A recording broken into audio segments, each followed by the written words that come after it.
السلام علیکم ورحمۃ اللہ وبرکاتہ۔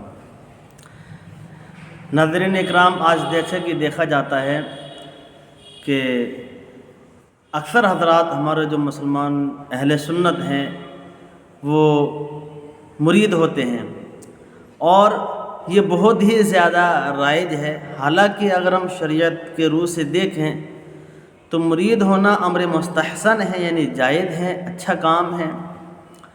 مرید آپ ہو سکتے ہیں، لیکن جس شخص سے ہم مرید ہو رہے ہیں وہ شخص کون ہے، کیسا ہے، پیر بننے کے لائق ہے یا نہیں، یہ ہمیں دیکھنا اور سمجھنا بے حد ضروری ہے۔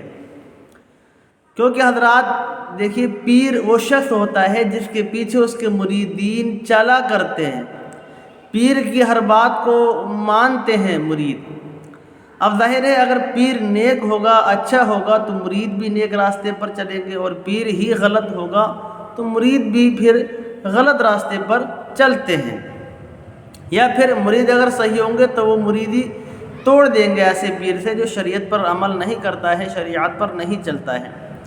چونکہ اللہ رب العزت خود فرماتا ہے کہ اہدنا الصراط المستقیم، اللہ نے ہمیں مانگنے کا طریقہ سکھایا کہ لوگوں مانگو، اللہ ہمیں ہدایت دے سیدھے راستے کی۔ سیدھا راستہ کون سا ہے؟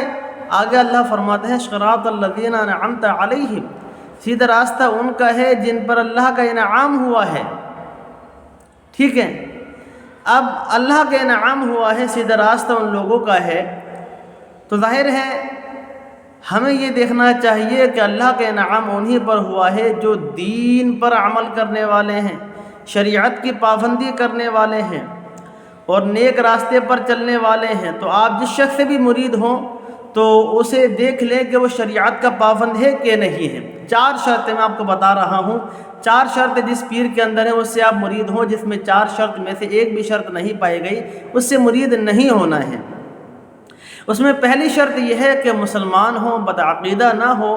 بعض لوگ جو ہے شیعہ لوگوں سے مرید ہو جاتے ہیں، رافضیوں سے مرید ہو جاتے ہیں، ایسے خانقاہیں ہیں کہ پیر مریدی کے نام پر وہ ماتم کر رہے ہیں، محرم کے مہینے میں ہرا لباس پہنتے ہیں، تو یہ خانقاہیں لوگوں کو گمراہ کر رہی ہیں، دین کے راستے سے ہٹا رہی ہیں اور گمراہ کر رہی ہیں، برائی کے راستے پر لے جا رہی ہیں۔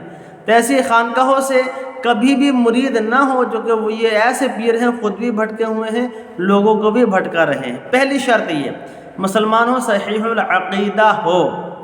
دوسری شرط یہ ہے کہ اس کا سلسلہ حضور صلی اللہ علیہ وسلم سے جڑا ہوا ہو۔ تیسری شرط یہ ہے کہ وہ عالم دین ہو، آپ جس سے مرید ہو رہے ہیں وہ عالم ضرور ہونا چاہیے۔ اگر آپ کے پیر صاحب عالم نہیں ہیں تو ایسے پیر سے بالکل بھی مرید نہ ہوں، چونکہ خود عالم نہیں ہے تو ظاہر ہے جو عالم نہیں ہے وہ انہیں خود راستہ نہیں پتہ، جب انہیں خود ہی راستہ نہیں پتہ ہے تو وہ لوگوں کو راستہ کیا دکھائیں گے؟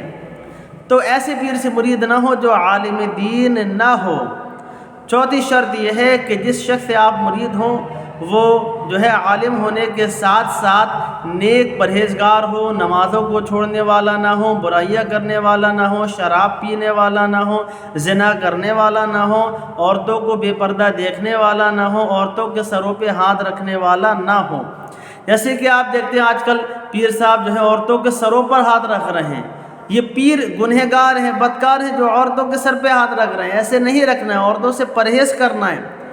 تو حضرات آپ سے گزارش ہے کہ دیکھیں ان 4 شرطیں میں نے آپ کو بتائیں، ایک بھی شرط اگر کسی پیر کے اندر نہیں پائی جا رہی ہے، اگر آپ ایسے پیر سے مرید ہیں تو فوراً ایسے پیر سے مریدی توڑ دیں اور کسی ایسے شخص سے مرید ہوں جس کے اندر یہ 4 شرائط موجود ہوں، جو نیک پرہیزگار ہو، شریعت مصطفیٰ صلی اللہ علیہ وسلم کی سختی سے پابندی کرنے والا ہو۔